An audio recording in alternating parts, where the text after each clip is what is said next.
નમસ્કાર. આજે આપણે ડેટા સફિશિયન્સીની રસપ્રદ દુનિયામાં જઈશું. જુઓ, આ કોઈ સાધારણ વિષય નથી.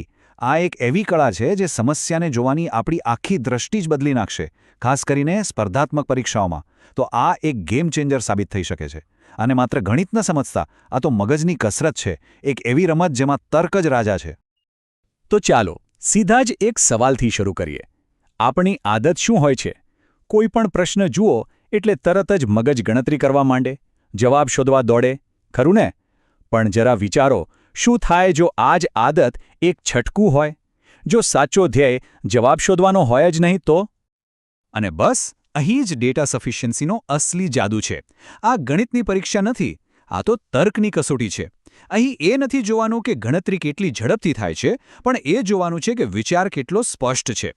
એટલે કે આ આપણને કેલ્ક્યુલેટરમાંથી એક સ્ટ્રેટેજિસ્ટ બનાવે છે, જ્યાં જવાબ કરતાં એ જવાબ સુધી પહોંચવાનો રસ્તો વધુ મહત્વનો છે. તો સવાલ એ છે કે આ ડેટા સફિશિયન્સી છે શું? ચાલો એક ઉદાહરણ લઈએ. માની લો કે એક ડૉક્ટર છે. દર્દીનું નિદાન કરવા માટે શું તે બધા જ ટેસ્ટ કરાવશે? ના, એને ફક્ત એટલું જાણવું છે કે સાચી બીમારી પકડવા માટે મારી પાસે પૂરતી માહિતી છે કે નહીં. બસ ડેટા સફિશિયન્સી આ જ તો છે. આને સમજવા માટે એક બીજું સરસ ઉદાહરણ છે. એક જાસૂસની જેમ વિચારો. એક જાસૂસ શું કરે? એને ગુનેગારને પકડવા માટે પૂરતા પુરાવા જોઈએ.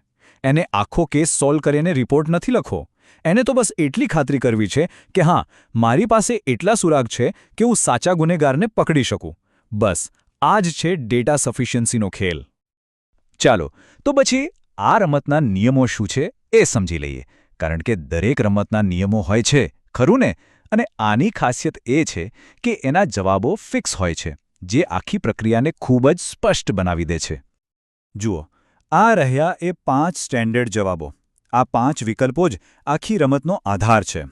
કોઈ પણ પ્રશ્ન આવે ત્યારે આ 5 વિકલ્પોને એક ચેકલિસ્ટની જેમ વાપરવાના.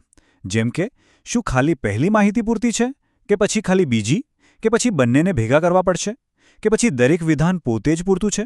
અથવા તો બધું ભેગું કરીને પણ જવાબ નથી મળતો? આ જ માળખું આપણને સાચા રસ્તે લઈ જાય છે. ચાલો હવે ખાલી વાતો નહીં, એક ઉદાહરણ જોઈએ. એકદમ પ્રેક્ટિકલ. આપણે એક સરળ ગણિતના દાખલાથી શરૂઆત કરીશું, જેથી આખો કોન્સેપ્ટ બરાબર મગજમાં બેસી જાય. તો સવાલ બહુ સિમ્પલ છે. એક્સની કિંમત શું છે? યાદ રાખજો, આપણો ધ્યેય એક્સની એક જ અને માત્ર એક જ ચોક્કસ કિંમત શોધવાનો છે. ઓકે, તો પહેલી માહિતી છે x વર્ગ બરાબર 25. હવે મગજમાં તરત જ લાઇટ થશે. અરે વાહ, x બરાબર 5. પણ જરા થોભો, શું -5નો વર્ગ 25 નથી થતો? હા, થાય છે. તો x એ 5 પણ હોઈ શકે અને -5 પણ. આપણને એક ચોક્કસ જવાબ મળ્યો? ના, એટલે આ માહિતી એકલી પૂરતી નથી, અપર્યાપ્ત છે. હવે બીજી માહિતી જોઈએ. એ કહે છે કે x એક ધન પૂર્ણાંક છે. આનાથી શું મદદ મળી? x તો 1 પણ હોઈ શકે, 2 પણ, 100 પણ, ક્યાંય સુધી જઈ શકે. તો આનાથી પણ આપણને કોઈ એક ચોક્કસ જવાબ મળતો નથી, એટલે આ માહિતી પણ એકલી પૂરતી નથી. પણ હવે જુઓ અસલી જાદુ. ચાલો બંને માહિતીને ભેગી કરીએ. પહેલી માહિતી કહે છે કે x એ 5 અથવા -5 છે, અને બીજી માહિતી કહે છે કે x પોઝિટિવ હોવો જોઈએ. તો હવે કયો વિકલ્પ બચ્યો? ફક્ત એક જ, x બરાબર 5. બસ મળી ગયો એક અને માત્ર એક જ જવાબ.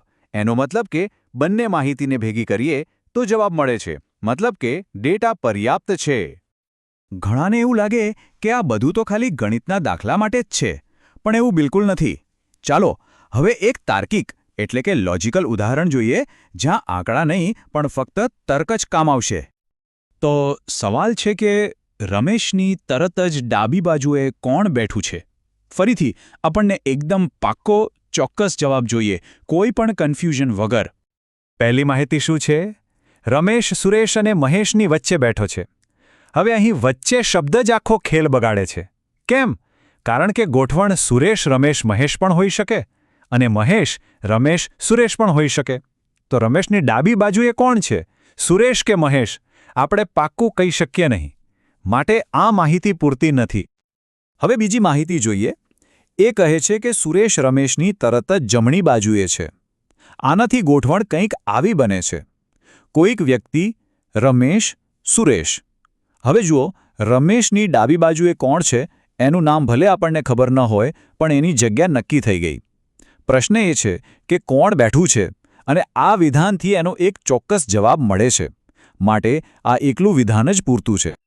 તો હવે આપણે નિયમો સમજી ગયા, ઉદાહરણો પણ જોઈ લીધા. હવે આ રમતમાં માસ્ટરી કેવી રીતે મેળવવી? ચાલો કેટલીક મુખ્ય વ્યૂહરચનાઓ પર નજર કરીએ. આ 4 વાતો હંમેશા યાદ રાખવાની. પહેલું, આખો દાખલો ગણવા ન બેસવું. ફક્ત એ ચેક કરો કે શું એક ચોક્કસ જવાબ મળી શકે છે, બસ. બીજું, છટકાઓથી સાવધાન રહેજો, જેમ કે પેલું x² = 25 વાળું ઉદાહરણ.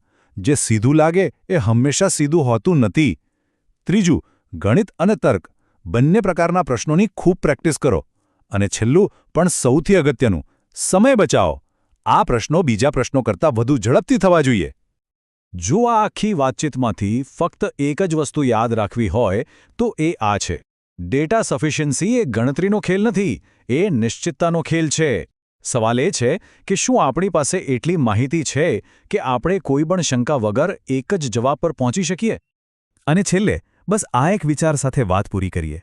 હવેથી જ્યારે પણ કોઈ સમસ્યા સામે આવે ત્યારે સીધું જવાબ શું છે એવું પૂછવાને બદલે એક ક્ષણ રોકાઈને એ પૂછજો કે શું મારી પાસે જવાબ શોધવા માટે પૂરતી માહિતી છે? આ એક નાનકડો બદલાવ સમસ્યાને જોવાની આખી દ્રષ્ટિ બદલી નાખશે.